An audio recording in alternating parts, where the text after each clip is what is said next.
Palestinians used to think that nothing could be worse than a military occupation, but that was before they got acquainted with the effects of a privatized occupation. In June 2007, the Israeli army started outsourcing the checkpoints along the annexation wall to private security companies. Although over 90% of the wall runs beyond the Green Line and as deep as 22 kilometers into Palestinian land, there is mounting evidence that the Israeli government has plans to declare the wall the final border of the state. In that case, the privatized checkpoints will turn into permanent border crossings. The outsourcing of the checkpoints has paved the ground for these developments and has been designed to save money and soldiers. It was too much of an expensive, I don't just mean in money, in manpower, in the damage it does to the soldiers. They don't care about the Palestinians. They really don't. They don't think about the Palestinians. They think about the soldiers. And they need the soldiers now to make another war with Iran or with Gaza or with who knows who. Pasan Watch is an Israeli grassroots organisation devoted to monitoring human rights violations at the checkpoints. Since their privatisation, the activists from Pasan Watch have been prevented from entering those checkpoints manned by the security companies.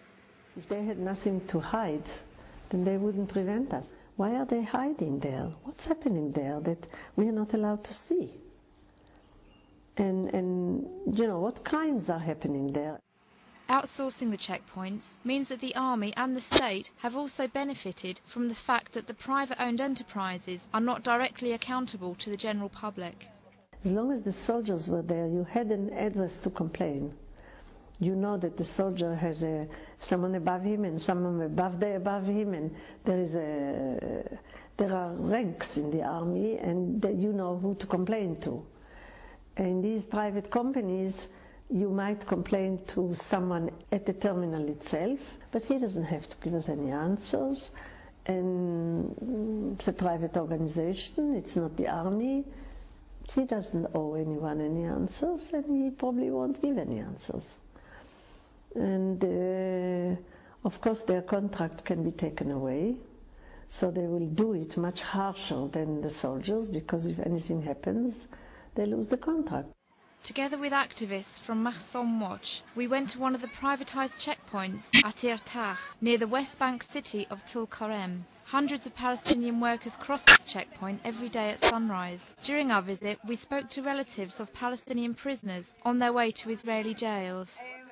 المشاكل بوقفونا بفتشونا بنرفع ايدينا زي هيك بفتشونا كل جسمنا وبفوتونا على الغرف بنقعد فيها ربع ساعة أو نص ساعة بعدين بيطلعونا برا، واللي معاه بنات من سن 17 لسن 30 هذول بفوتوهم على الغرف يحكوا مع يظلهم ساعة، أيام ساعتين، أيام ساعة ونص. قبل أحسن، قبل التعامل أحسن، لأنهم كانوا بسرعة يعني نروح ونزور ما نطولش.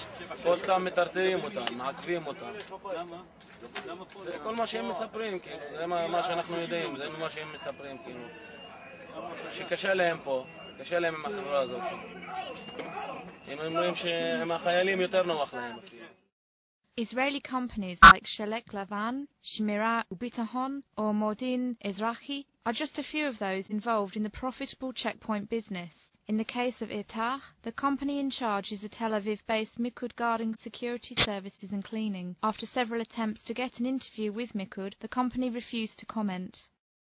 The security companies that you see also around Israel in shops and canyons and shopping malls and other places. But the ones that I've looked into more carefully, they are either connected to one or the other political party.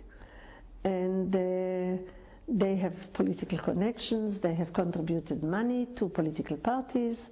You know, if you get such a job, it's a big job, there's a lot of money in it.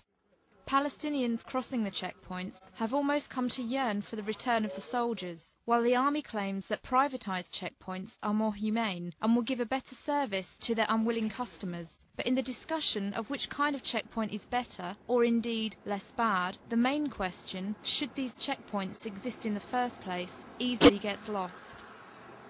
I think what is important is what's happening here, the system. The general idea, this is, the army always tries, or the government, the Israeli government always tries to tell you that we are the most moral country that there is. And we don't do any war crimes. And if we do a war crime, it's because a rotten apple has appeared. And occupation is the most human occupation that there ever was. What's humane about it?